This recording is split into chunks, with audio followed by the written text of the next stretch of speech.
이제 우리 세계를 품는 선교적 교회로서 안산교회 얘기하기 전에 오늘 공동 기도를 들어보니까 이미 여러분의 교회가 세계를 품는 선교적 교회를 하고 있다는 사실을 제가 보고 너무 기뻤어요. 오늘 식사하면서 이미 말씀하셨는데 목사님은 아무 말씀도 안 하시더라고. 그러더니 여러분 기도하는 거 딱 보니까 이미 여러분의 교회가 제일 먼저 기도하는 제목이 세계를 위해서 기도하고, 두 번째 한국을 위해서 기도하고, 세 번째 안산제일교회에서 위해서 기도하고, 그 다음에 안산제일교회 성도들을 위해서 구체적으로 기도하는 그 내용을 보고, 그것도 그냥 대충 추상적으로 기도하는 것이 아니라 기도하는 건 배워야 되는데 그 기도 내용을 구체적으로 잘 적어서 기도하는 모습을 보고 너무 좋았어요. 왜 그러냐 하면 대개 한국 교회가 기도하는 거 보면 거의 교회 내부에 대한 기도만 하는 경향이 되게 많거든요. 저는 주일날 예배 이렇게 기도할 때 장로님들이 기도하면 의식적으로 기도 내용이 어떤 건가를 잘 주목하고 들어요.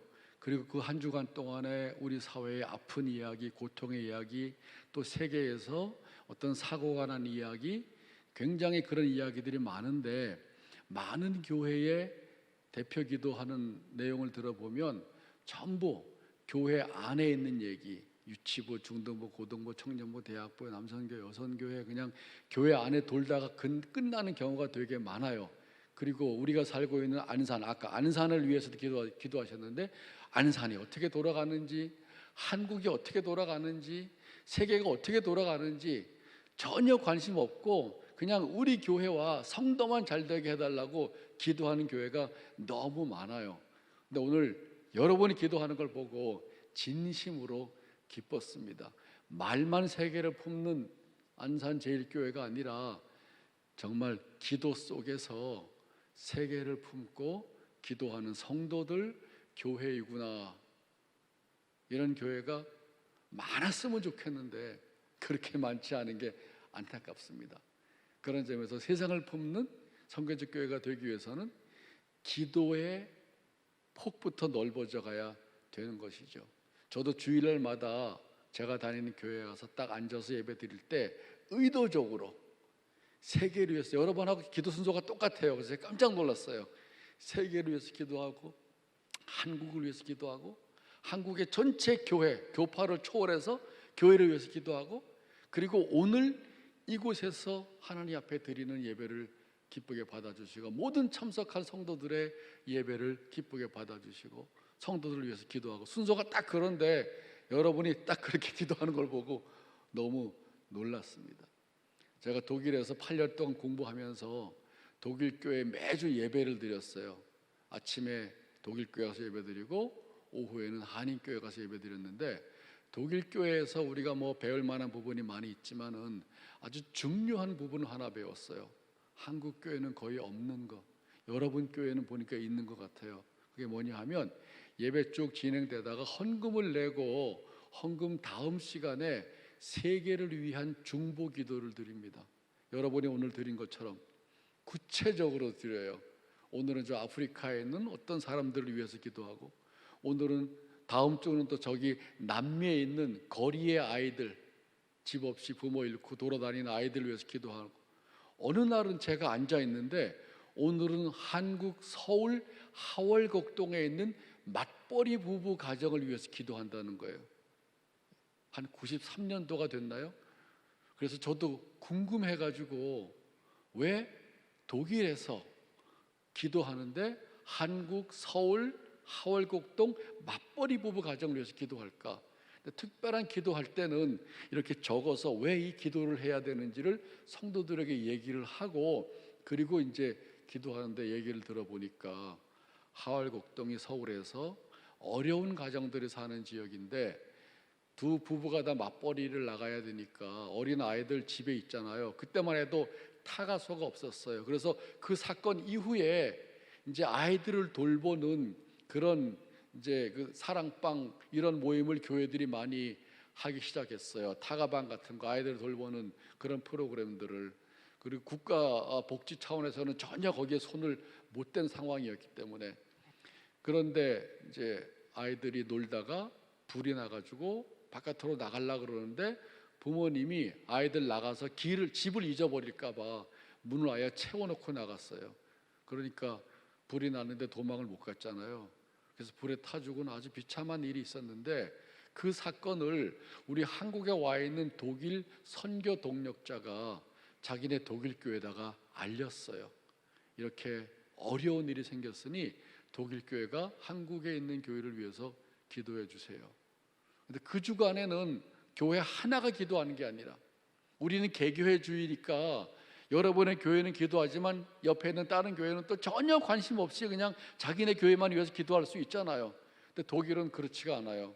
공교회 개념이 강해서 같이 그 주간에는 전부 똑같은 기도 제목을 가지고 기도를 하는데 소름이 끼쳤어요. 그리고 나갈 때 구체적으로 디아코니아 헌금을 해요. 한국에 있는 하월 곡동의 맞벌이 부부 가정을 위해서 헌금을 이 교회만 드리는 게 아니라 그 독일에 있는 교회들이 같이 드리는 것이지. 그래서 모아가지고 한국에 전달하고, 제가 8년 동안 여러분처럼 독일 교회 예배당에 앉아서 예배 드리는 동안에 전 세계를 몇 번 돌았는지 몰라요. 저는 교회에서 예배 드리지만 여러분 오늘 드리는 기도 제목처럼 매주 바꿔가면서 전 세계에 있는, 또 때로는 독일에 있는, 그리고 독일 지역에 있는 기도 제목을 구체적으로 제시하면서 중보 기도를 드리는 것을 보고 제가 엄청 감동을 받았고, 이 기도를 한국에 가지고 가야 되겠구나. 우리는 세계에서 기도를 가장 많이 하는 교회인데 새벽 기도하고 주일 예배 드리고 수요 기도하고 금요 철야 기도하고 구역 모임 갖고 성경 공부 갖고 집에서 큐티하고 얼마나 기도를 많이 합니까? 기도 많이 하는 건 중요한데 기도의 내용이 무엇인가를 보면 너무 자기중심적인 기도를 많이 하잖아요. 물론 우리의 삶이 힘들고 어려우니까 맨 뒷부분에 나와 있는 성도들을 위해서 같이 기도하는 건 정말 필요한데, 그 기도를 들어야 되지만은 신앙의 폭을 넓혀서 세계와 한국과 안산과 그리고 우리 교회와 성도들을 위해서 기도하는 이런 기도가 얼마나 귀한 기도인지. 그래서 저는 제 교회에 가서 기도를 함께 드릴 때 대표 기도하는 장로님이나 성도들의 기도를 들으면서 이 교회가 가지고 있는 신앙의 폭이 어떤가, 그걸 제가 늘 저절로 생각하게 돼요. 왜냐하면 신학대학에서 앞으로 목사가 되려고 하는 후보생들을 교육하는데, 그 목사님 신학생들이 졸업하고 교회 가서 담임 목사가 되고 여러분처럼 성도들에게 하나님 말씀을 할 때 온 세계를 창조하시고, 이제 우리가 오늘 공부하겠지만 모든 세상을 사랑하시는, 여러분의 오늘 세계를 위한 첫 번째 기도가 바로 거기서 출발했잖아요. 모든 세계를 사랑하시는 하나님을 믿지만 기도 제목은 너무 좁은 경우가 많잖아요. 내 문제, 나의 문제.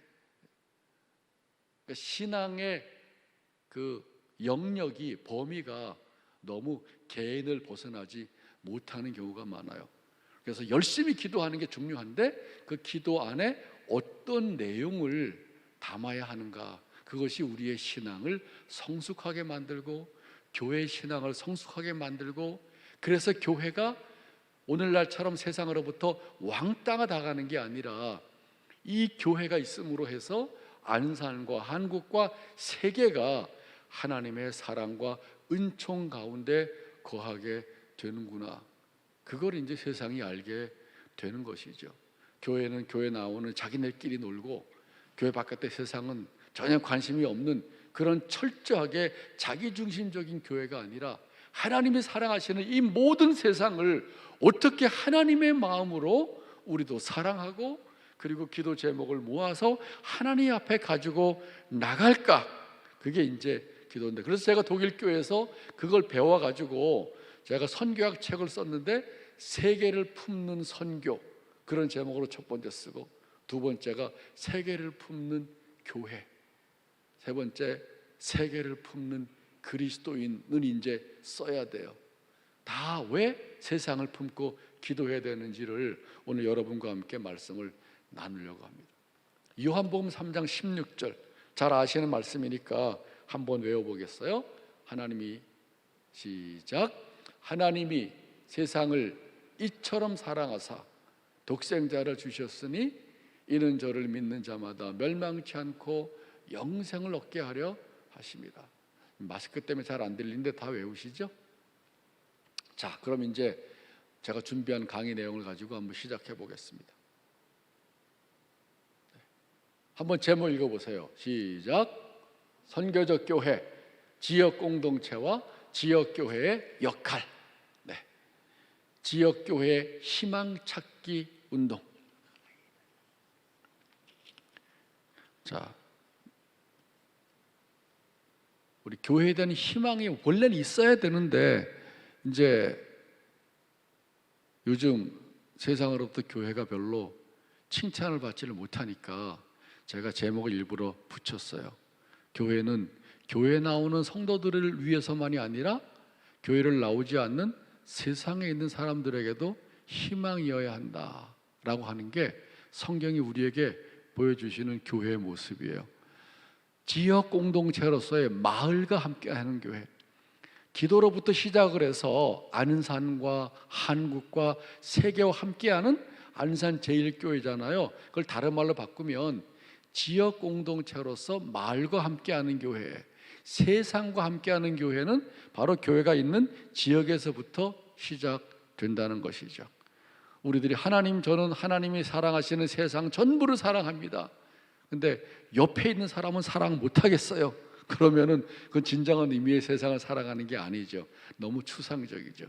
같이 직장 다니는 사람, 가족, 친구들, 옆집, 이 사람은 사랑하지 못하지만 나는 세상은 사랑합니다 라고 말한다면 그건 너무 추상적이고 막연한 것이죠.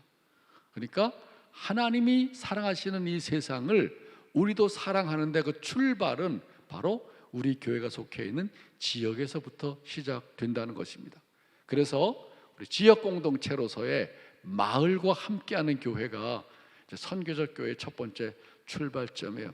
조주희 목사님 오셨다 가셨다고 들었는데 그분하고 저하고 같이 이렇게 강의도 많이 하는데 그분이 그 교회에 대한 얘기를 해주신 내용을 저는 오늘 이론적으로 성경적으로 정리해드리는 그런 이제 말씀을 나누려고 해요. 한번 다시 열어주시겠어요? 그래서 우리가 선교적 교회가 무엇인지를 말씀을 하기 전에 기존의 한국 교회의 성도들이 가지고 있는 이미지가 뭔가를 한번 정리해 보면 네 가지로 정리해 봤어요. 첫 번째가 구원의 방주. 많이 들어보셨죠? 교회는 구원의 방주입니다. 방주로 들어와야 삽니다. 그래서 방주를 강조하는 경우는 모이는 교회를 강조하는 것이죠. 두 번째, 분리된 교회론. 교회는 거룩하고 세상은 악하다. 그러니까 세상 사람들이랑 만나지 말고 세상에 나가서 뭘 하기보다는 교회에 들어와서 예배 드리는 거에 힘써라. 그런 말씀도 많이 들으셨죠? 세 번째, 건물 중심의 교회. 한국 교회는 비기독교 사회고 세속적인 사회이다 보니까 서구 사회는 기독교 역사가 1000년이 넘기 때문에 교회 바깥에서도 기독교를 경험할 수 있는 기회가 많아요. 근데 한국 교회는 교회를 딱 나가면 비기독교 문화, 세속 문화가 너무 짙게 깔려 있다 보니까 예수 믿는 사람이 숨쉬고 평안을 얻고 신앙을 강화시킬 수 있는 장소는 건물 안이에요. 그러다 보니까 신앙 생활을 교회 안에 생활하고 동일시하는 경향이 많아요. 그래서 건물을 우리는 교회라고 여기는 경향이 많습니다. 네 번째, 프로그램. 큰 교회든 작은 교회든 프로그램은 가지수가 똑같아요. 작은 교회도 여러분들의 교회가 하는 것만큼 똑같이 할 거라고, 규모가 작아서 그렇지. 자, 이런 네 가지 이미지를 종합해 보면 한국 교회는 전형적인 교회 중심적인 교회 이미지를 가지고 있다, 이렇게 볼 수가 있습니다. 이 네 가지는 사실은 틀린 것은 아니에요. 그러나 제가 오늘 성경을 통해서 여러분과 나누려고 하는 그 교회, 성경이 교회를 향해서 주시는 그 풍성한 약속에 비해서는 너무 편협해요. 그래서 오늘 선교적 교회에 대한 말씀을 나누면서 교회의 이미지를 확장하려고 합니다. 하나님이 이 땅에 세워주신 교회, 내가 다니는 교회가 성경이 도대체 그 교회를 뭐라고 말하는지, 그걸 우리가 같이 한번 나눠서 말씀을 나누려고 합니다. 그런 점에서 온전한 지역교회에 대한 이해가 필요하다. 넘겨주세요. 자, 마을과 함께하는 교회, 지역사회가 선교 현장이에요. 우리는 그동안 선교 현장은 저기 다른 나라 타문화권 선교사를 보내는 거기만 선교 현장이라고 말했는데, 사실은 안산 지역도 엄청난 선교 현장이에요. 한국은 20%도 안 되잖아, 예수 믿는 사람들. 또 안산에는 얼마나 외국에서 많이 와 계세요. 그러니까 전 세계로 선교사를 파송하고 그 선교사를 통해서 170개국의 한국교회 선교사가 나가 계신데, 그곳에서 복음을 전하는 것도 중요하지만, 선교사를 통해서 그 일을 하지만 안산교회와 성도들의 선교 현장은 바로 우리 교회가 있는 안산 지역이 선교 현장이구나. 그러니까 거기도 선교 현장이고 여기도 선교 현장이라는 인식을 갖는 것이 필요합니다. 그래서 저기 그냥 보여주시면 돼요. 저를 안 보여주셔도. 그런 점에서 이제 교회의 활동의 범위를 안산 지역으로 또 한국으로 확장시켜 나갈 필요가 있는 것이죠. 우리는 주로 교회 안으로 오는 것을 많이 강조했지만은 선교적 교회는 올 뿐만 아니라 나가는 것을 강조해야 돼요. 그래서 와서 예배를 드리고 나가서 삶으로 예배를 드리고, 와서 성도들과 교제를 나누고 나가서 세상의 직장 이웃과 더불어서 같이 지내면서 우리들의 삶과 말을 통해서 하나님의 살아계심을 경험하게 하는 것, 그것이 바로 교회가 가지고 있는 양면성이에요. 모이는 교회와 흩어지는 교회. 그 다음에 요새는 교회뿐만 아니라 이 지역사회가 마을을 강조하고 지역을 강조합니다. 너무 아파트 쓰고 산업화, 도시화 현상을 겪으면서 60년대까지 동네 사람들이 전부 다 가족처럼 지냈던 그런 모든 관계들이 다 분산돼 버렸어요. 그리고 저마다 아파트 들어가서 자기네 집만 살고 너무 개인적이고 이기적이다 보니 사회가 너무 파편화되어 버렸어요. 그래서 국가적 차원에서도 이건 이렇게 사는 건 안 된다라고 해서 지금 마을 만들기 운동을 벌이고, 지역사회, 지역 주민들이 어떻게 이웃으로 더불어 살아가는 이웃인지를 함께 배우고, 그래서 지역 주민 자치위원회도 생기고 마을 계획단도 생기고 지역과 마을에서 활발하게 활동들을 하면서 잃어버린, 놓쳐버린 60년대까지는 끈끈한 정으로 엮여져 있는 우리 한국 사회를 다시 회복하려는 운동을 하고 있어요. 그런데도 교회는 여전히 교파주의로 나누고 개교주의로 나눠서 지역사회가 하고 있는 지역 공동체 수준도 못 따라가는 교회가 되게 많습니다.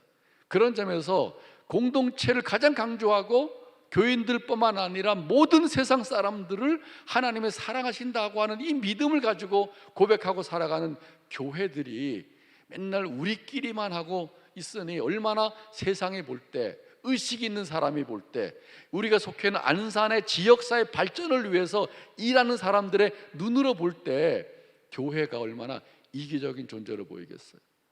여러분의 교회는 아니지만 제가 아는 어떤 목사님이 모 지역에 우리나라에서 아주 큰 교회 중에 손꼽히는 교회에 담임 목사로 갔어요. 그 교회 담임 목사님이 은퇴하셔가지고, 그런데 이제 그 저쪽 인천 쪽의 지역인데, 근데 담임 목사로 가셨더니 그 시장님이 목사님이랑 얘기 좀 하자 그러더래요. 그래서 이제 내가 큰 교회에 담임 목사로 있으니까 나랑 얘기를 하고 싶어 하는구나. 그리고 갔더니 시장님이 하시는 말씀이, 우리 이 시에 크고 작은 교회가 얼마나 많은지 아십니까? 그런데 작은 교회들도 뭔가 이 시와 지역을 위해서 뭔가 유익한 일을 하려고 애를 쓰고 있습니다. 근데 이 교회는 그 지역에서 제일 큰 교회고 한국에서도 아주 유명한 교회인데, 그 다음에 세 번째 하는 말이 충격적이었어요. 그런데 그동안 이 교회는 이 시를 위해서 한 일이 뭡니까? 왜냐하면 그 교회는 엄청나게 성장을 해서 숫자도 막 만 단위에서 몇만으로 성장을 했지만 지역사회가 볼 때 이 교회는 철저하게 교인들만을 위한 교회로 존재해왔고, 작은 교회도 뭔가 지역사회를 위해서 봉사하려고 노력하는데, 큰 교회는 자기네 교회 모이는 것만 힘썼지 흩어져서 교회와 그리스도인들이 지역사회와 그 시를 위해서 어떤 봉사를 할 기미도 안 보였다는 것이죠. 이 목사님이 충격을 받고, 여러분 교회가 지금 하고 있는 이 선교적 교회, 우리 지역이 선교 현장이다. 우리는 모이는 것도 중요하지만 어떻게 지역의 지역 주민들과 더불어 함께 하면서 우리가 먼저 경험한 하나님의 사랑과 은혜를 단순히 말로 전도할 뿐만 아니라 복지로, 교육으로, 문화적인 활동으로 다양하게 지역 주민들과 함께 공감할 수 있고 공유할 수 있을까? 그래서 당장 복지재단 하나 만들었어요. 그리고 장신대의 교수 한 분 초청해서 석자 교수로 해가지고 사회복지재단을 만드니까, 또 큰 교회니까 되게 규모 있게 그 지역이랑 하고, 그 교회는 총동원 전도로 유명한데 관점을 달리해서 총동원 전도를 하지만 교구별로 다 흩어져 나눈 다음에 전도해서 그 지역에 있는 교회에다가 소개해 줬어요. 이분들을 여러분 교회로 소개하니 여러분이 그 성도들을, 새로 믿는 사람들을 잘 돌보게 하십시오. 생각이 바뀌고 관점이 바뀌면 이렇게 신앙의 폭이 넓어지고, 우리 교회만 생각하는 게 아니라 우리가 속해 있는 지역과 세상과 더불어 함께하는 교회가 된다는 것이죠. 왜 이렇게 해야 될까요? 우리 나만 구원받으면 되는데, 우리 교회만 잘 되면 되는데, 왜 세상을 생각하고 세상을 염려하고 왜 세상으로 나가라 그래요? 세상에서 교회 오기도 힘든데, 오라 그럴 땐 언제고 또 나가라 그럴 땐 또 언제야? 이렇게 생각하는 사람들이 많잖아요. 그래서 오늘 성경 본문, 여러분이 잘 아는 본문 3가지를 가지고 같이 한번 생각해 보겠습니다. 우리가 기존에 가지고 있는 교회 이미지, 방주적 교회, 그 다음에 분리된 교회, 교회와 세상을 분리하는 것, 그리고 건물 중심의 교회, 프로그램 중심의 교회, 이것이 한국 교회가 아주 잘하는 교회의 모습인데, 그러나 성경이 말씀하고 있는 교회는 이것보다 훨씬 더 풍성한 교회라는 모습을 오늘 여러분과 함께 나누고 싶어요. 자, 넘겨보세요. 넘기세요. 그 다음에 또 넘겨줘요. 네, 이거 한번 읽어보겠습니다. 자, 선교적 교회란, 같이 한번 읽어보겠어요. 시작.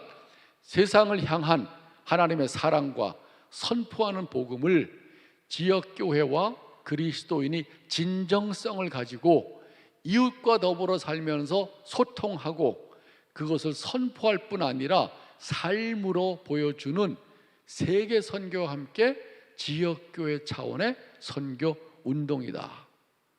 첫 번째, 무엇을?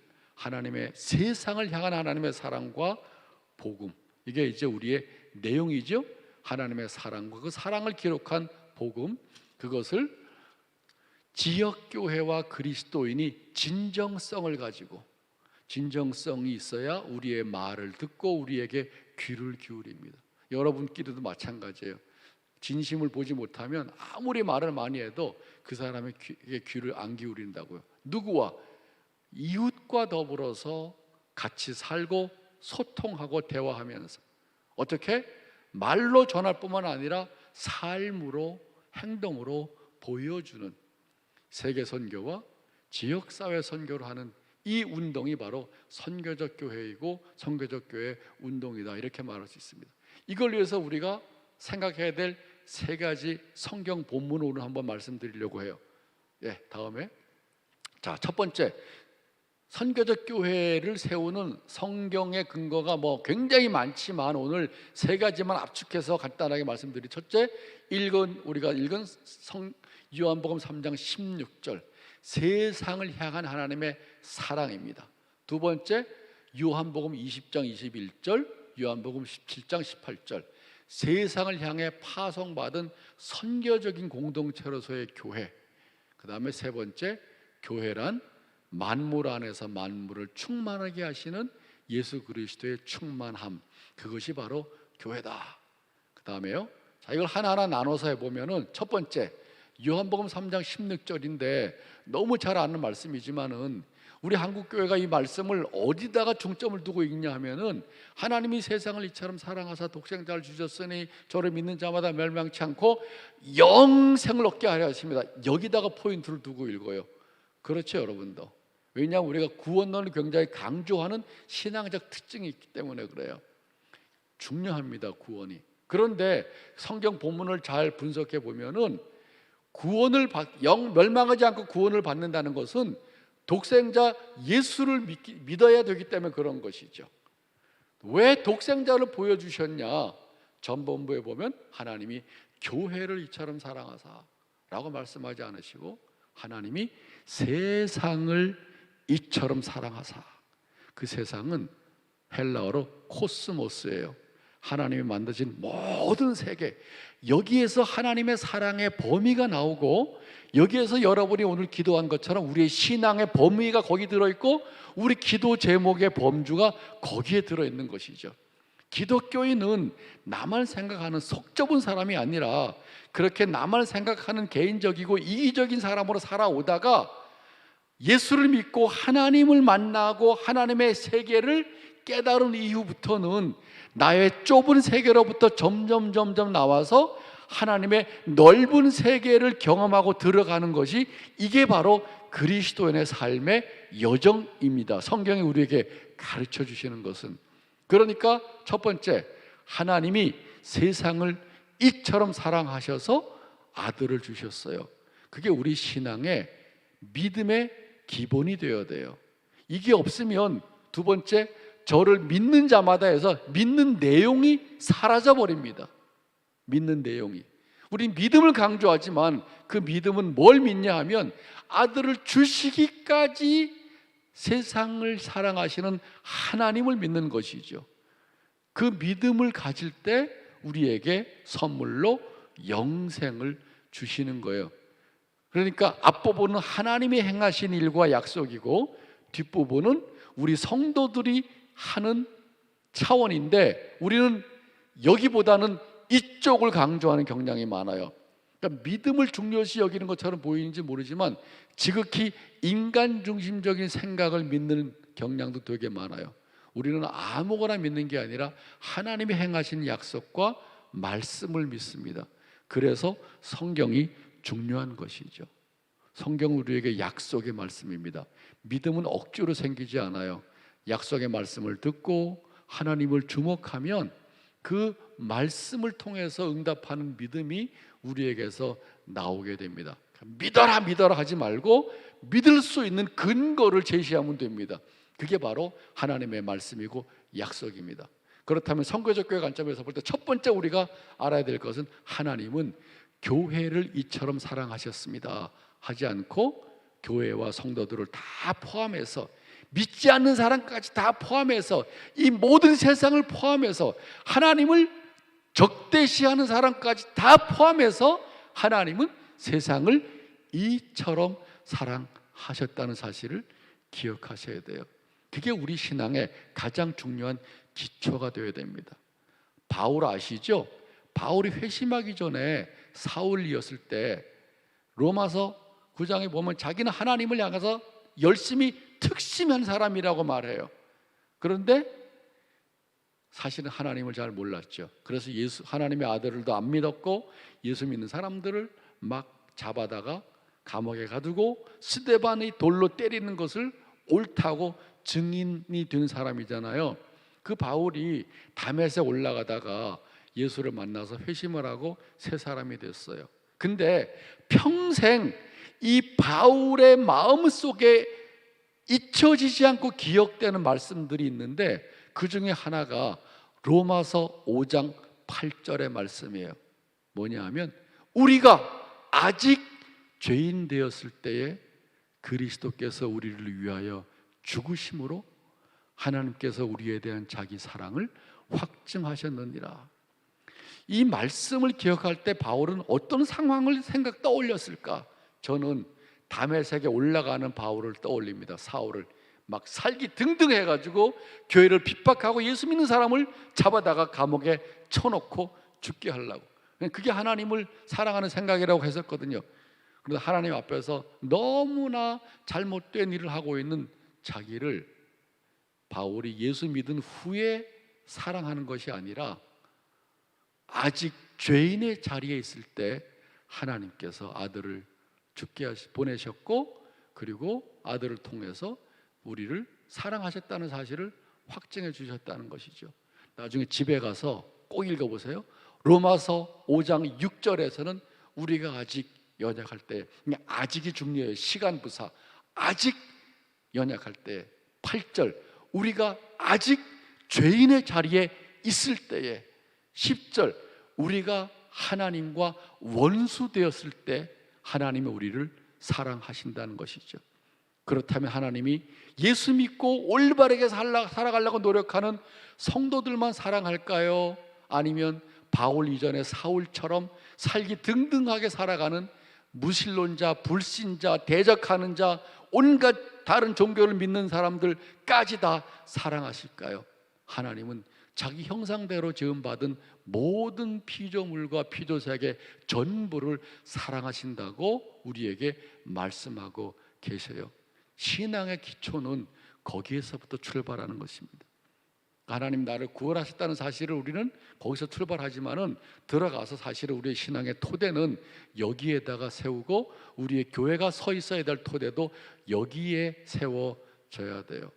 하나님은 의로운 사람을 사랑하는 게 아니라 죄인을 사랑하시고, 하나님은 착한 사람도 사랑하시지만 악한 사람도 사랑하고 계시다. 그걸 통틀어서 요한복음 3장 16절에 하나님이 세상을 이처럼 사랑하셨다. 여러분 잘 기억하시기 바랍니다. 거기서부터 우리 신앙의 기초의 폭을 넓힐 수 있어요. 자꾸 그 말씀을 묵상하고 기억하고 그 눈으로 우리 이웃들도 보고, 안산도 보고, 한국도 보고, 세상도 보는 훈련을 해야 됩니다. 신앙적인 훈련을. 교인들만 보는 훈련만이 아니라 하나님이 세상을 이처럼 사랑하셔 아들을 주셨다. 이게 성교적 교회의 첫 번째 기초예요. 두 번째 넘겨주세요. 두 번째는 요한복음 20장 21절에 부활하신 예수님이 제자들에게 오셔서 하신 말씀이에요. 아버지가 나를 보낸 것 같이 나도 너희들을 보낸다. 요한복음 17장 18절은 조금 더 구체적으로 아버지가 나를 세상에 보내신 것처럼 나도 그들을 세상에 보내었나이다. 예수님은 제자들을 불러서 모아서 하나님 나라의 일꾼으로 여러분처럼 잘 훈련할 뿐만 아니라 모아서 훈련한 이유는 도피처처럼 모여가지고 여기만 머무르라고 하는 게 아니라 다시 세상으로 보내어서 하나님 나라의 증인으로 증거하고 살아가도록 하기 위해서 파송하시는 것이죠. 교회란 모일 뿐만 아니라 다시 세상으로 파송을 받은 선교 공동체라는 사실을 기억해야 됩니다. 근데 우리는 전통적 선교 개념으로 보면 가든지 보내든지 해가지고 가는 사람은 선교사고 우리는 보내는 사람이다, 이렇게 생각하는 경향이 많잖아요. 그러면 요한복음 20장 21절이 우리에게는 적용이 안 되고 3만 명의 선교사들에게만 적용되는 말씀이 되는 거예요. 우리는 성경을 너무 그동안 좁게 읽었어요. 선교사 기준으로 보면 우리가 그들을 보내는 것이 맞지만 하나님이 세상과의 관계 속에서 교회를 보면 교회 전체가 불러 모으실 뿐만 아니라 다시 세상으로 보냄을 받았다는 사실을 기억해야 됩니다. 그러니까 교회에 와서 예배드리고 말씀을 듣고 기도하고 성도의 교제를 통해서 힘을 얻지만 그것 전체가 목적이 아니라는 사실을 기억해야 돼요. 불러 모으신 것은 다시 세상으로 보내시기 위해서 불러 모으셨다는 것이죠. 증인이 아니면 이건 굉장히 그냥 신앙 이기주의에 빠져버릴 수 있어요. 우린 그걸 어디서 볼 수 있냐면 이스라엘에게서 볼 수 있습니다. 첫 번째 하나님의 백성으로 온 세계의 민족에서 뽑은 이스라엘 백성들이 구약에 보면 하나님의 백성으로 하나님께서 사랑하셨지만은 신약 이후에 보면은 그들은 여전히 유대 민족주의 안에 머물러 있어요. 그래서 유대교는 선교적인 종교가 아닙니다. 다른 사람이 유대인으로 들어와야 되는 것이지. 그들은 예수를 안 믿는 이유는 예수님은 모든 인류를 위해서 돌아가셨다고 믿기 때문에 그래요.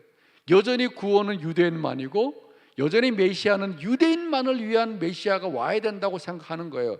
이걸 우리는 선교학에서는 배타적 선민의식이라고 말합니다. 하나님의 백성으로 선택받은 사실을 기억하는 건 좋지만 배타적이라는 거예요. 다른 사람들에 대해서는 등 돌리고 우리끼리만 구원받은 백성이라고 생각하는 것이죠. 그걸 사도행전 10장에 보면 하나님께서 어떻게 바꾸시냐면 이방인 로마 백부장 고넬료를 베드로에게 만나게 하신 다음에, 베드로는 처음에 너무 놀랐지만은 10장이 너무 중요해요. 어쨌든 하나님이 고넬료의 기도를 들으시고 고넬료를 위해서 베드로에게 보내셨다는 말씀을 듣고 너무 놀라가지고 거기서 눈이 열립니다. 깨닫는 장면이 사도행전 10장에는 3번 나와요. 그 말은 뭘 말하냐면 예루살렘 교회의 가장 훌륭한 사도이지만 그 베드로도 계속 깨달아야 된다는 거예요. 그래서 복음의 영역도 깨달아야 넓어져야 되고 구원이 이스라엘만이 아니라 이방인도 구원하신다는 사실이고 선교도 유대인만 선교하다가 이제 이방인도 선교해야 된다는 사실을 깨닫게 된 것이죠. 복음 이해가 확장되고 교회가 확장되고 선교가 확장돼 간 거예요.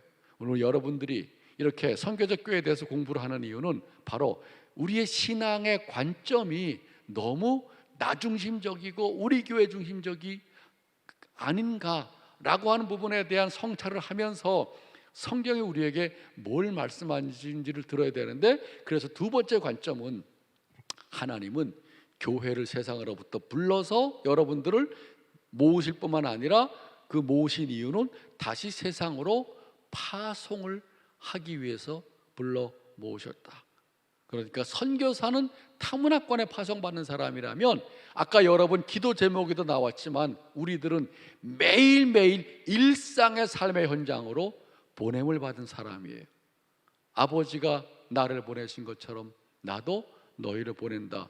예수님이 세상에 계신 동안에 늘 보냄을 받은 의식을 가지고 사신 것처럼 여러분들도 가정이나 직장이나 이웃과의 관계 속에서 보냄을 받은 자의 의식을 가지고 살아가는 것이, 그게 바로 그리스도인의 의식이고 교회의 의식이라는 사실입니다. 교회는 선교사를 파송한다는 점에서는 보냄을 받은 자이지만 하나님의 관점에서 보면 우리 자체가 세상으로 보냄을 받은 자다. 세상에서 선교사와 같은 마음을 가지고 의식을 가지고 믿지 않는 친구들과 이웃들과 지역사회 속에서 살아가야 된다는 것이죠. 그게 바로 선교적 교회의 두 번째 성서적인 근거입니다. 세 번째, 에베소서 1장 23절 한번 읽어봅시다. 시작. 교회는 그의 몸이니 만물 안에서 만물을 충만하게 하시는 이의 충만함이니라. 이 본문 세 개를 외우면 좋겠어요. 요한복음 3장 16절, 그 다음에 요한복음 20장 21절, 17장 18절도 외우면 좋고, 세 번째, 교회라는 무엇입니까? 할 때 에베소서 1장 23절. 자, 교회는 방주 같기도 하고 건물 같기도 하지만은 그거와 비교해 볼 때 이 에베소서 1장 23절을 통해서 교회에 주시는 말씀이 얼마나 놀라운지 몰라요. 저는 17년 전에 이 본문을 읽고 묵상하다가 교회론에 회심을 했어요. 불신앙에서 신앙으로 온 게 아니라 이미 목사고 신학대학교 교수이지만은 이 본문을 읽으면서 이것이 교회구나 라는 사실을 깨닫게 됐습니다. 그 전에 어땠느냐? 그 전에는 보이는 교회가 교회의 전부라고 생각을 하고 보이는 교회 문제를 보일 때마다 그 교회를 비판했어요. 왜냐하면 개혁하려고 하다 보니까 문제가 보이잖아요. 뭐가 잘못된지를 보여야 저걸 개혁해야 되지. 교회를 많이 비판하다가 고린도후서 4장 7절에 바울이 말하기를 우리는 보배를 담은 질그릇이다. 하나님의 질그릇 속에 보배를 담았다고 하는 그 말씀을 듣고 이것이 현실적인 교회가 연약함이구나. 우리 안에 보배가 있는데 보배를 보지 못하고 질그릇만 보면서 교회를 비판했구나. 그러고 나서 보니까 교회가 본질적으로 어떤 것인가를 너무나도 명백하게 말씀해 주는데, 교회는 첫째 그리스도의 몸이다.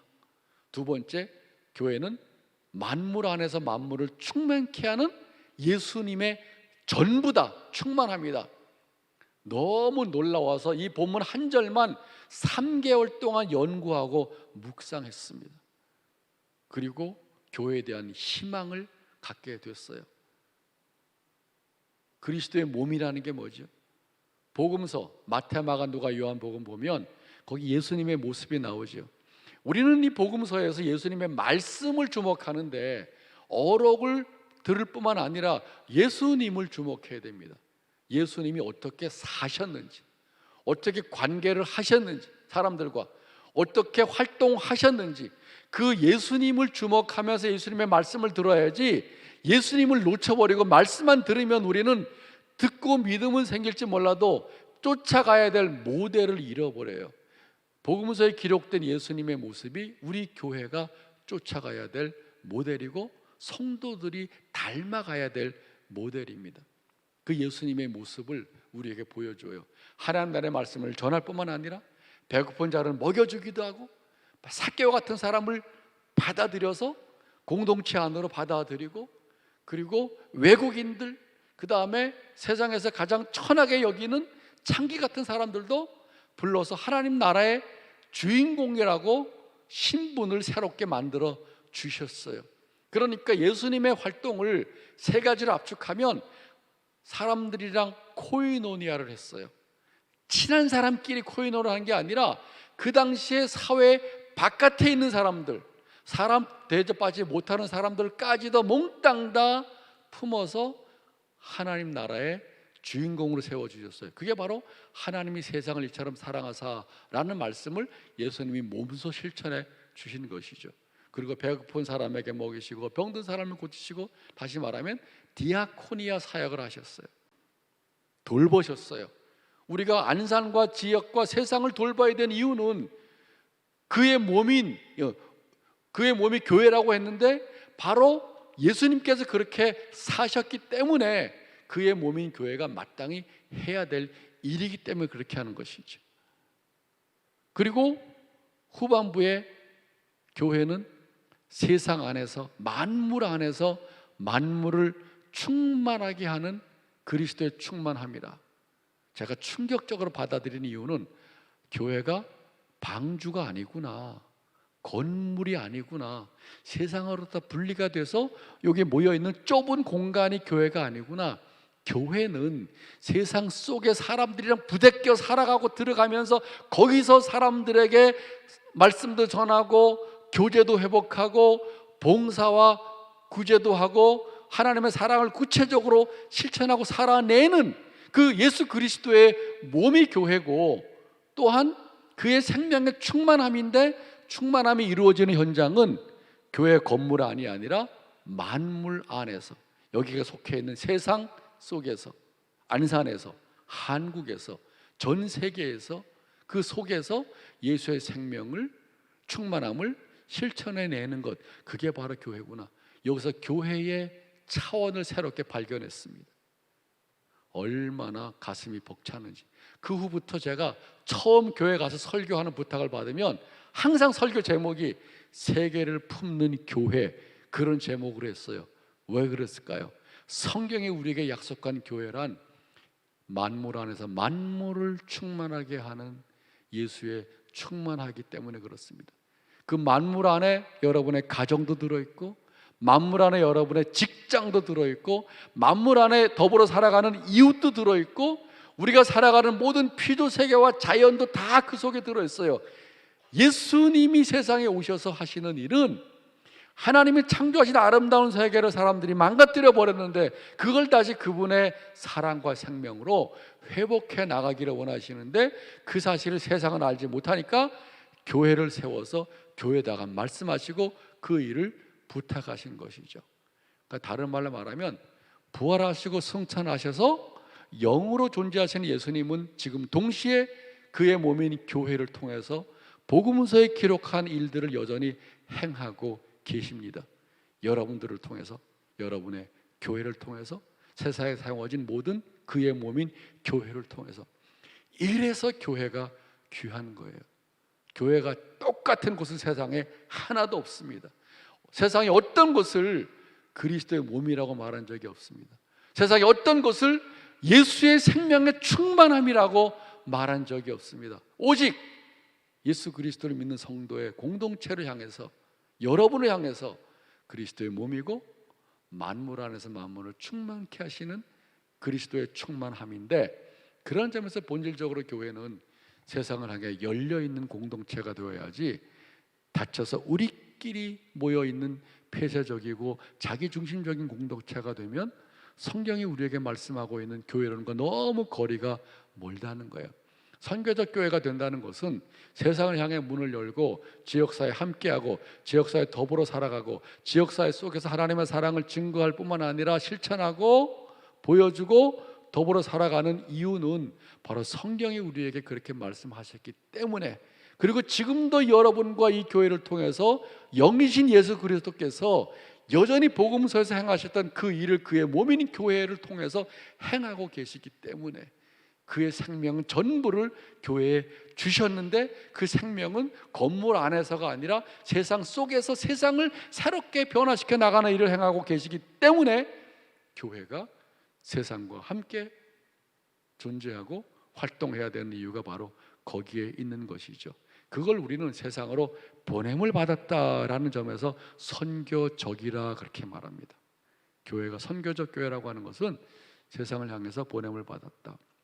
정리하면 하나님의 세상을 이처럼 사랑하셨기 때문에 아들을 주시기까지, 그래서 우리가 세상에 대한 사랑의 마음을 넓혀야 되고, 두 번째, 예수님이 세상에 오신 것처럼 우리를 세상으로 보내셨기 때문에 우리도 모이는 공동체일 뿐만 아니라 세상을 향해서 사명을 가지고, 때로는 직업적 소명을 가지고 다시 세상으로 보냄을 받은 자로서 살아가야 된다는 그 파송의 의식을 가지고, 그리고 세 번째, 교회는 세상으로부터 분리된 배타적이고 고립된 공동체가 아니라 만물 안에서 만물을 충만케 하는 예수의 생명의 충만함이 교회라고 하는 점에서 여러분과 여러분의 삶을 통해서 이 하나님을 아직은 모르고 있는 안산과 한국과 세상이 예수 그리스도의 생명의 충만함을 경험하고 맛보게 되는 것이죠. 그게 바로 교회라는 거예요.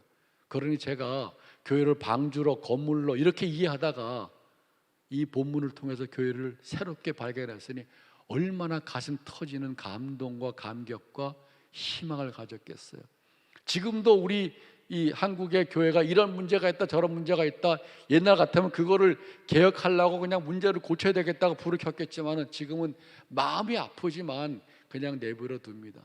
그리고 우리 교회를 향해서 주신 이 놀라운 약속을 어떻게 우리들이 고백하고 실천하고 살아내고 활동할 수 있을까? 그걸 열심히 목사님들과 성도들과 교회와 함께 증거하고 있어요. 이게 바로 선교적 교회가 되어야 할 세 가지 성경적인 근거입니다. 기초가 되는 것이죠. 그 다음에 어떤 원리로 그럼 그걸 실천하느냐는 8가지인데 제가 빨리 제목만 한번 읽어볼게요. 시간이 많이 가서 한번 보여주세요. 자, 지역 공동체로 회복하는 선교적인 교회의 실제적인 원리 8가지. 앞부분에는 우리가 가져야 될 의식이고 관점이라면 이거는 그걸 구체적으로 실천하는 원리입니다. 첫 번째, 읽어보세요. 시작. 교회 안에 닫힌 목회로부터 지역사역으로 향한 열린 목회를 해야 된다. 이건 이제 목사님들이 의식해야 되는 것이죠. 교회 안에 성도를 돌보는 건 너무 중요하지만 교회가 본질적으로 세상에서 일하시는 그리스도의 몸이고, 또 세상을 안에서 세상을 충만하게 하는 예수의 생명의 충만함이라면 그 교회에 주신 약속을 실천하는 일은 성도들을 돌보는 일을 다 포함해서 교회 안에 닫혀 있는 게 아니라 세상을 향해서 열려 있는 목회를 해야 된다는 것이죠. 이미 목사님이랑 오늘 밥 먹기 전에 얘기하면서 그런 너무나 뚜렷한 의식을 가지고 여러분과 함께 공유하려고 이제 오늘 저를 부르고 지난주에 조지 목사님도 초청하신 것 같아요. 그러니까 더 이상 목사님의 역할이 건물 안에 제한되어 있거나 성도들만을 상대로 하는 건 아니라는 거예요. 그리고 성도들을 훈련시키는 목적도 그냥 내가 목회하는 교회 교인으로 만들려고 하는 게 아니라 여러분들에게 기도와 예배와 성경 공부를 잘 그 제자 훈련을 시켜서 궁극적으로 세상 속에서 하나 그리스도의 몸으로 살아가는 하나님 백성이 되기 위해서 이 모든 교회 안에서의 활동이 필요한 것이지, 세상을 잊어버리고 그냥 교회 안에 교인으로 살아가도록 하기 위해서 하는 것이 아니라는 것입니다. 그러니까 원리는 첫 번째, 닫힌 목회에서 열린 목회로 나가야 된다. 두 번째, 읽어보세요. 시작. 친교 없는 전도와 선교로부터 친교 안에 있는 전도와 선교. 어느 목사님이 이렇게 말씀하셨어요. 한국교회 전도 열심히 하잖아요. 한국의 지역교회는 지역사회 전도는 열심히 하지만 지역사회에 관심은 없다, 그렇게 얘기했어요. 그러니까 총동원 전도 주일이나 전도 행사할 때 열심히 전도하긴 하지만 평상시에는 지역에 별로 관심 갖지 않고 살아간다 이거죠. 지역사회와 단절된 교회 모습을 얘기하고 있는 거예요. 본인도 목사지만. 그러니까 전도는 하지만 지역 주민들과 지역 사람들과 전혀 사귀지 않고 살아가는 거예요. 물론 교인들끼리 친교하는 거 대단히 중요합니다. 오래전에 제가 개척교회 할 때 열심히 교회 나오고 신앙생활 하시는 집사님한테, 집사님, 교회 나온 것도 중요하지만 집사님 사는 아파트에 교회 안 다니는 지역 주민과 함께 약수터도 가고 같이 교제를 좀 하셔요. 그랬더니 그분이 깜짝 놀라가지고 정말 그래도 돼요 그러더라고. 이게 바로 한국교회의 모습이에요. 주일 예배에 나오고 구역 예배에 나오고 교인끼리는 잘 모이지만 교인이 아닌 지역 주민하고는 만나면 안 되는 걸로 생각을 한다면, 언제 예수님께서 너희는 세상의 소금이고 빛이라고 말했을 때 언제 세상 사람들이 우리를 통해서 소금을 맛보고 빛을 보겠어요? 세상 속의 빛과 소금입니다. 그러니까 우리의 전도와 선교는 평상시에 지역사회와 좋은 관계 속에서 이루어져야 된다는 것이죠. 단순히 프로그램과 특별한 행사 위주로 진행되는 게 아니라. 세 번째, 읽어보세요. 시작. 선교적 그리스도인의 이중적 정체성, 교인과 지역 주민의 병행. 선교적 교회는 당연히 성도들이 세상으로부터 보냄을 받은 그런 의미에서 선교적인 그리스도인으로, 세상 속의 그리스도인으로 살아가는 것이죠. 그러려면 교인의 정체성뿐만 아니라 지역사회 주민의 정체성도 같이 가지고 있어야 돼요. 지역사회가 새로워지고 변화되고 발전하기 위해서 지역의 주민인 내가 할 수 있는 일은 뭘까? 그게 우리는 신앙적 차원에서 진행됩니다. 세상 사람들이 볼 때는 그냥 지역사회 발전으로 보지만 우리는 지역의 하나님의 나라를 이루고 보여주는 일인 거예요. 그게 지역에서 볼 때는 지역사회 발전에 이 사람들이 참여하는구나, 그렇게 보겠죠. 그래서 지역사회와 굉장히 긴밀한 활동을 잘하고 있는 어느 교회는 표를 이렇게 정했어요. 지역사회를 하나님의 나라로, 교회 재직을 지역사회 리더로. 그리고 실제로 그렇게 살아가고 있어요. 하나님 나라는 죽어서만 가는 천당만이 아니라 이미 우리가 살고 있는 세상 속에서 시작해야 되는데, 바로 우리 교회가 있는 지역사회로부터 시작해야 된다는 것입니다. 그래서 우리는 이중적인 정체성 가지고 있어야 된다. 네 번째, 시작. 지역의 필요를 발견하고 실현하는 교회. 그럼 우리는 뭘 해야 됩니까? 하는 일이 너무 많은데 제가 교회 사례 연구를 보니까 아주 중요한 원리 하나로 종합할 수 있어요. 그건 뭐냐면 우리의 지역사회가 뭘 필요로 할까, 그거를 발견하는 것입니다. 근데 그걸 발견하려면 지역사회에 관심을 가져야 돼요.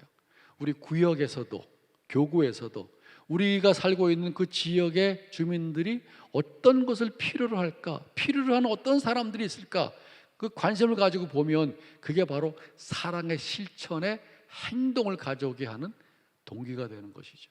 우리가 원하는 걸 하는 게 아니라 지역사회가 필요로 하는 것을 발견하는 건데, 사실 그건 다른 말로 말하면 사랑입니다. 사랑. 부모가 자식을 사랑할 때 자식의 관심을 가지고 자녀가 필요한 부분들을 채워주는 것. 아내와 남편이 오랫동안 살아도 남편과 아내가 뭘 필요로 하는지 모르고 살아가는 경우도 많아요. 너무 사랑이 피상적인 것이죠. 상대를 주목하고 보면 상대가 무엇을 필요로 하고 있는지 그거를 해주는 것이 상대에 대한 사랑인 것처럼 오늘날 지역교회가 지역사회와 그런 태도를 갖는 것이죠. 다섯 번째, 지역사회의 필요를 발견한다면 그 다음에 우리 교회를 보면서 하나님이 주신 은사를 교회 내부에서 발견하는 거예요. 은사가 없는 사람이 하나도 없습니다. 아무리 작은 교회도 할 수 없는 일이 없어요. 왜냐하면 예수 그리스도의 몸이고 공동체고 하나님이 주셨는데 우리가 그걸 발견하지 못하고 한 달란트 받은 사람이 땅속에 묻어놓는 것처럼 그냥 깊숙이 묻어놓으니까 난 아무것도 못해요. 우리 교회는 아무것도 못해요. 우리 교회는 사람이 없어서 못해요. 그렇게 말하는 것이죠. 그러나 성경은 그렇게 말씀하고 있지 않습니다. 오병이의 원리를 보면은 5천 명 되는 사람들이 있는데 제자들에게 너희가 먹이라 그랬더니 놀래가지고 어떻게 이 사람들을 먹여요? 걱정하잖아요. 그때 예수님이 하신 말씀이 너무 중요한 말씀이 있어요. 너희들에게 뭐가 있니? 이렇게 물어봤어요. 보리떡 5개랑 물고기 2마리인데요. 그거 가져와. 거기서부터 5천 명을 먹이기 시작했습니다. 제가 이 성경의 이론과 사례를 연구하면서 세상의 어떤 작은 교회도 큰 교회뿐만 아니라 지역과 이웃을 위해서 못할 일이 없는데, 왜냐하면 우리들이 가지고 있는 곳에서부터 출발하기 때문에 그렇습니다. 내가 뭘 가지고 있는지, 하나님 나에게 무슨 은사를 주셨는지 살펴봐야 되는 것이죠. 우리 성도들에게서 교회로부터 살펴봐야 됩니다. 여섯 번째, 교회를 지역사의 플랫폼. 옛날에는 교회가 지역 동네 마당이었어요. 믿는 사람들만 교회에서 놀지 않았어요. 우리도 어렸을 때 다 교회 마당에서 놀았고 동네 청년들이 다 놀았거든. 근데 오늘날은 딱 나눠가지고 교회 마당은 교인들만, 마당이라는 게 아니라 교회를 말하는 거죠. 건물도 말하고.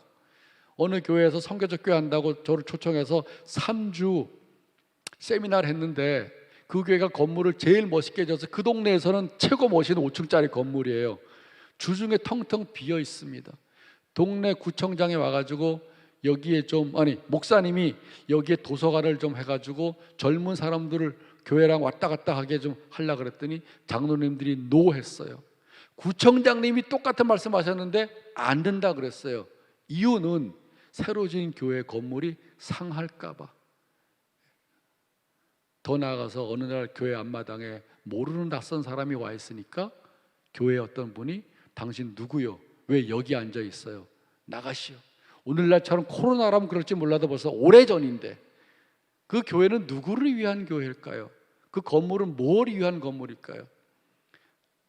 지역교회가 지역사의 플랫폼이 되어야 된다는 것은 교회가 교인만을 위한 게 아니라 만물 안에서 만물을 충만하게 하시는 예수의 충만함이고 세상을 섬기는 그리스도의 몸이라고 하는 것이 교회라고 하는 걸 분명히 고백한다면 이 교회는 우리만을 위해서가 아니라 지역사회와 더불어 살아가는 마당의 역할을 해야 된다. 이걸 이제 우리나라 말로 바꿔서 그렇게 하는 거예요. 마당의 역할을 해야 된다. 사례가 많은데 시간이 없어서 얘기 못하지만 조지 목사님 같은 경우가 성암교회가 이제 그런 일들을 하고 있는 것이죠. 지역 주민들이 아직은 교회 나오지 않지만 교회를 들락날락 하다가 교회 친숙해지고 성도들의 사랑과 친절함을 보면서 서서히 예수의 말씀은 듣지는 않아도 예수님의 모습을 보면서 예수님과 가까워졌던 것처럼 아직 믿음은 없지만 믿는 사람들의 모습을 보면서 믿는 사람들이 믿고 있는 내용을 알고 싶은 마음이 생기게 되는 거예요. 60년대까지는 막 전도하는 것만 가지고 잘 됐지만 오늘날은 말 가지고 안 되는 거 아시죠? 그리스도인 삶 자체가 예수 그리스도의 몸으로서 세상에 존재해야 된다는 것입니다. 일곱 번째, 지역사회 발전을 위해서 지역의 다양한 기관들과 협력해야 됩니다. 구청하고도 동회하고도. 왜냐하면 지역에 어려운 사람들 도와줄 때 거기가 너무 잘 알기 때문에 우리가 잘 모르니까. 그런 점에서 지역의 다양한 기관들과 그 넓은 의미에서 하나님 나라의 이제 그 나라를 위해서 일하는 사람들로 여기면서 같이 일을 해 나가는 것. 마지막 여덟 번째, 개교회만 하는 게 아니라 지역에 있는 교회들이 협력해서 지역사회를 섬기는 일을 할 수 있어요. 고척동에 큰 교회가 하나 있는데 이런 공부를 하고 난 다음에 목사님이 생각이 바뀌어가지고 지역의 교회들을 다 조사해 보니까 44개 교회가 있더래요.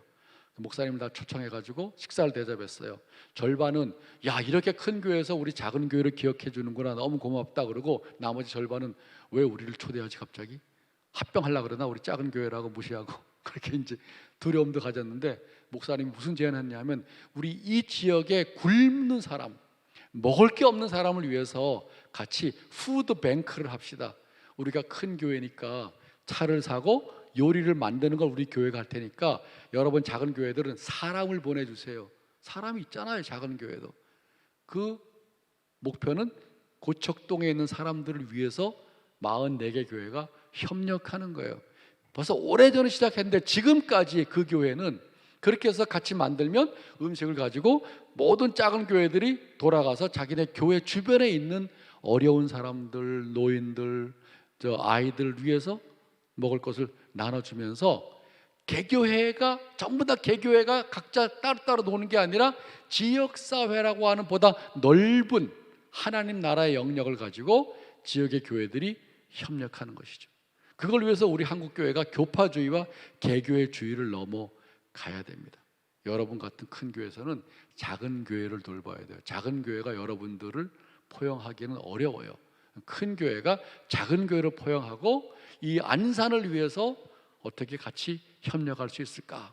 그러면 큰 교회는 큰 교회 나름대로 가지고 있는 은사와 자원이 있고, 작은 교회도 작은 교회가 가지고 있는 자원이 있어요. 그걸 다 500여 같이 있는 것을 모아서 함께 지역사회를 위해서 일하는 것이 신앙적으로는 하나님의 나라를 위해서 일하는 것이고, 하나님의 사랑을 구체적으로 보여주시는 것이고, 우리를 파송하는 안산 지역에 보냄을 받은 교회로 행동하고 살아가는 것이죠. 그런 교회를 추구해 나가는 것이 바로 선교적인 교회의 모습입니다.